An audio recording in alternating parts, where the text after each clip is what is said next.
In this video, I want to break down how you can really start balling, how you can start making money, putting that money to work so you can start flexing on the haters and stunting on the hoe. I see a lot of guys on the internet saying, I just save all my money and I don't buy anything and blah, blah, blah, blah, blah. I just live poor. And I'm like, bro, if you was going to live poor, why didn't you just be poor? Right? Like, why put in all the hard work to make money just to live regular? You know what I'm saying? It's so stupid to me. I almost said the R word, but I don't want to get demonetized, man. You know, if you out here pretending to be poor, but you got money, it doesn't make no sense to me. You could have just been poor, skipped all the hard work and had more fun, right? Instead of fucking working all hard to make money, you could have just been poor. I'm going to show you why you don't have to do that. Now, you may have to do that for a small amount of time with this methodology that I'm going to teach you, but it is the way that I've been able to not only amass millions of dollars, but also I'm out here fucking flexing, bro. You know what I'm saying? I'm flying around the planet, first class, hopping on and off jet. You know what I'm saying? I'm getting invited to Louis Vuitton events because I spend so much money there. I got $200,000 watches and shit. Gangster shit. I ain't out here trying to live like a poor boy, and I'm gonna show you how. This is what you do. And now a lot of this, I'm gonna be honest with you, a lot of this I learned when I was 19, when I read a book called Rich Dad, Poor Dad by Robert Kiyosaki. And what old Robbie Rob was saying, he said he had two daddies, right? He had a po daddy and he has a rich daddy. I already thought this was amazing because I grew up on the south side of Chicago. I was the only nigga I knew with a dad, right? So this motherfucker had two dads. And that shit was blowing my mind. But anyway, he had two dads, and it wasn't like his dads were in a homosexual relationship. It was a dude that he called his dad, who was really like his boy's dad, but he was like a mentor or father figure. Then he had his biological dad, which was his po daddy, all right? Now, po dad would work, right? Boom. Po dad had a po nigga job. And then he would get money, earned income, money he made working at his po dad job, right? He would spend that income on shit, right? Shit to live. Rich daddy was doing some other shit. He would work. I don't know what kind of emotional relationship he had with his profession, so we just gonna draw him being regular, right? But he would work. He would get the earned income. This is the income you make working, but he would spend that earned income on assets. Robbie Rob described it where these were things that make money for you, right? So some people call their house a asset, but if you ain't renting that bitch out, like that wouldn't fit under Rob definition, right? Or your car, a CPA would call it an asset, but Rob wouldn't call it an asset because the car costs you money. He would call it a liability. So assets, boom. And then he would spend the money on assets, buy shit, all types of shit, man. They buy mad shit. All right. Now, when I learned this shit, he said this is how his rich daddy started balling, right? Because what happens is the assets start to grow, right? Boom, starts getting more assets over time because you keep putting that earned income. You know what I'm saying? And he starts getting more and more and more and more and more. And then what?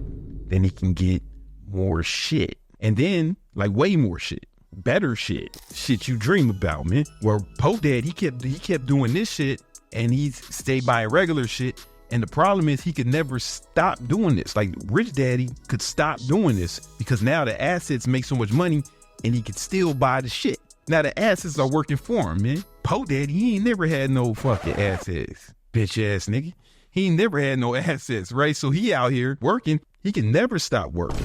And he still had regular shit. Never got no good shit. Never got no dope shit. It was just regular shit. So Rob seen this and he was like, oh, fuck. This is the method. It's the methodology. So your boy, Big Brandon Carter, did the same thing. And this is what I suggest you do, right? So you got me, you got King Keto over here. King Keto working. I was working for years, man. Work, you know? Work. Just tell me, not me, work. All my niggas work. Right? I'm out here working. All right. So you got King Keto. He working. All right. This is how you see me. You see me on YouTube. You see me, you see me doing all my shit. Right? Boom. I had my earned income and I was using that to buy assets and I was stockpiling assets. Boom. Just kept doing it. Goddamn mad long. Right?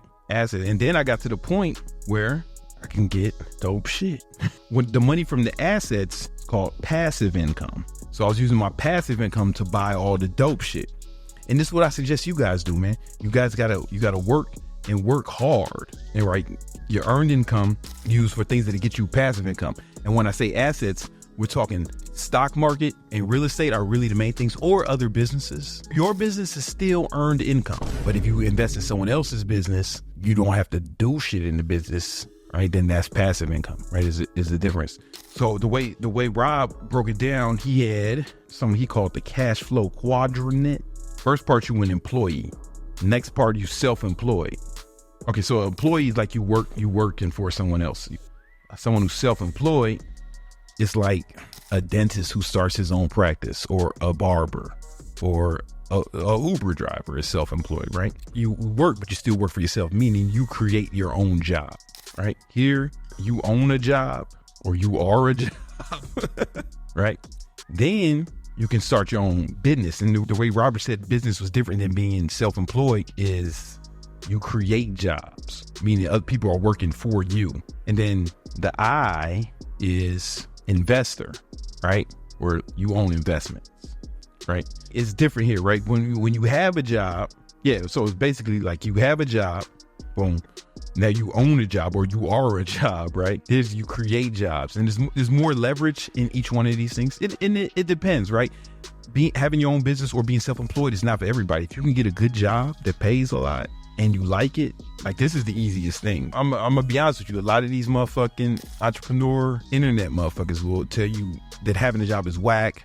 Listen, bro, I have a bunch of employees. All right, I'm over here, right? And every day I think about quitting this job.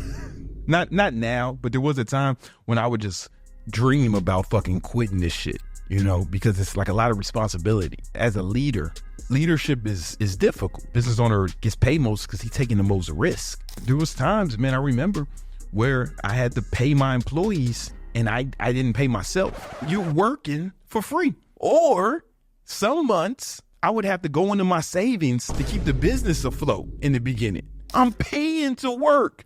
Everybody ain't built for that shit. You know what I'm saying? And even now, man, there'll be some months, if I'm doing a lot of investment in the business, that I'll pay like some employees more than I pay myself. There's been years where I had to put more money in the business than I made, which means I paid to pay people. I paid to work. So all these motherfuckers telling you that if you have a job, you broke, they trying to sell you something, right? You know what I'm saying? Like, I'm saying that business is dope. Like, there is the higher the risk, the higher the reward. No risk it, no biscuit. So if you can get a job that pays a lot of money, dope. You'll probably make more money in one of these other quadrants though, most of the time, unless you were like, an NBA player or some shit, then yeah, this is the best place to be, right?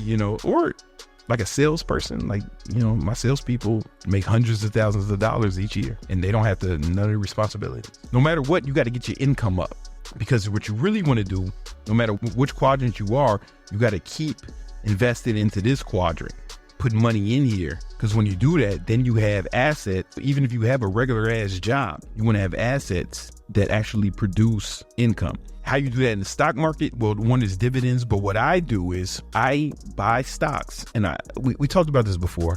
I have a video on it. I buy stocks and I sell covered calls against my positions, and that gives me income. I wasn't using my earned income to buy it. That's fucking broke boy shit. That's not broke boy shit, because you still got some bread if you buy it in RMs, right? No matter what. But it's stupid, right? I said I used my earned incomes, bought stock, right? But I didn't just buy the stock. I sold cash secured puts to get into the positions. I made money when I bought it. And then if I got assigned and I ended up owning those stocks, I sold covered calls against them, right? And then the premiums I got for that was pretty much passive income. And I used the passive income from my stock portfolio to pay for this richer meal. But I didn't have to liquidate the stocks. That's what I'm saying. The assets are still there. So I can keep doing the shit.